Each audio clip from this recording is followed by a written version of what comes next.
What's up, guys? How's it going? So, regarding the sixth clue, okay, if you're wondering where the sixth clue is, I'm just going to really quickly tell you where it is. Basically, all you got to do is go to the Blazing Cave, and you'll see it here down here. It's really, really easy to find. Next thing, which is kind of more of the topic for today's video, is what is the best avian in the game? I would argue it's Anubis. I really do. I genuinely think Anubis is probably one of the best. And part of the reason for this is because you get a 100% skill damage. I mean, basically, you're getting skill damage, combo damage, and counter damage every 15 seconds after the battle starts. And it's a debuff, so you're going to reduce the target's attack by 15% for 5 seconds at the start of the battle. Okay, so both a buff and a debuff is a pretty stupid good advantage to have. One thing that is worth mentioning here is the passive bonuses for your avians. Okay, you're going to notice it's different, but every once in a while you're going to get a negative passive. You're going to try and keep these negative passives to a minimum. And so you will oftentimes have yourself in a situation like mine where, conveniently you're having to breed different avians to see what you can get out of it.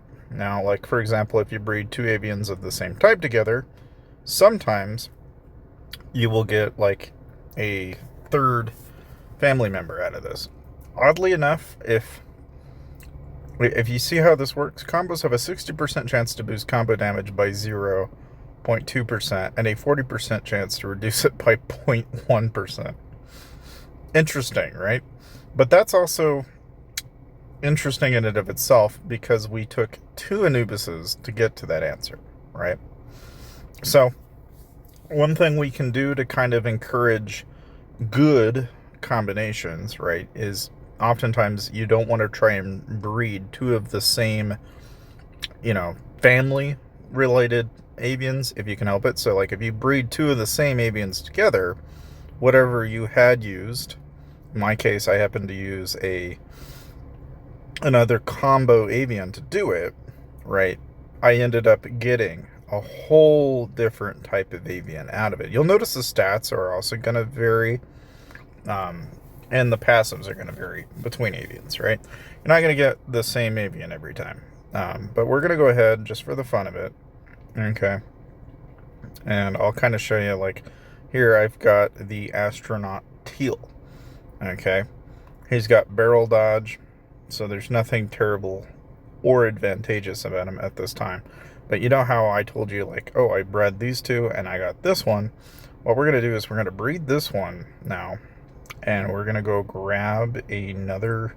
The key here is finding somebody that has an Anubis, right? You want to find people that have an Anubis if you can help it, but you also don't want to breed Anubises that have negative, or at least try to avoid negative passives from being passed down.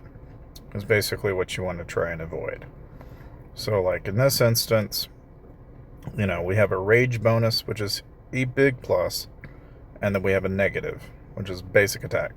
We'll go ahead and breed these and see what we get out of that combination, mainly because, it's already known that we've got an Anubis already, so maybe we'll get a passive out of this that'll work out to be a better benefit, in part because of shroom combo, and you never really know what passive bonus you're going to get, and that's part of the battle, really. Now, outside of that, really, of course, once you've actually established which avian you're going to focus on, you'll want to then dump all of your Uku fruit into it.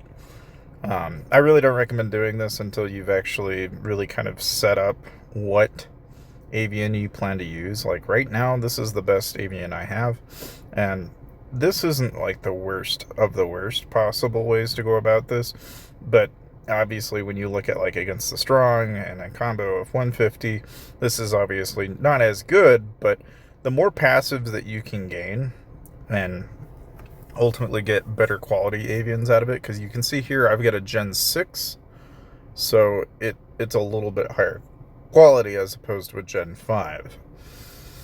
The other thing too here is if you pay attention, you'll see it'll even tell you how many times it's been bred. So it gives you kind of an idea of what you're looking at as far as the avians are concerned. I would say that that's really about all you need to focus in on. I mean, if you ever want to go into the pairing management here, you can actually go in here and it'll tell you all of the avian passive affixes that are possible for this avian. So, like, for example, there's all-round hit.